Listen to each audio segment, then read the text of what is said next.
রাজবান, আমাদের বাংলাদেশে এখন সবচেয়ে ভয় কি নিয়ে? রাসেল ভাই কি হয়েছে রাসেল ভাই? রাসেল ভাইপার কি?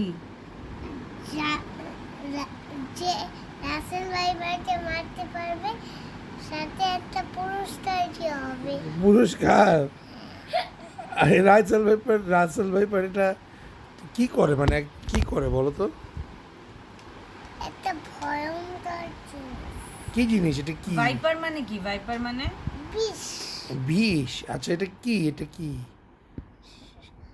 মানুষকে- এটা কি ক্রোকোডাইল? এটা কি ক্রোকোডাইল? রাসেল ভাইপার কি কোনো ক্রোকোডাইল? না, কি? কি নেই। স্নেক? মা রাসেল মানে কি? রাসেল মানে নাম। রাসেল একজন লোক ছিল, সেই রাসেল এই স্নেকটা ফার্স্ট দেখছিল এবং ওটাকে বলছে যে এটা আমার নামেই নাম হবে, এই জন্য এটার নাম বলে রাসেলস ভাইপার। মানে রাসেলস বিষ। তো আচ্ছা, এবার রাসেল ভাইপার তুমি কাকে রাসেল ভাইপার কামড় তুমি দিচ্ছে? রাসেল ভাইপার দেখলে কি করবা? জুতা দিয়ে মেরে ফেলবো। না, কেন জুতা দিয়ে যদি মারো তো তোমাকে কি দেওয়া হবে? পুরস্কার।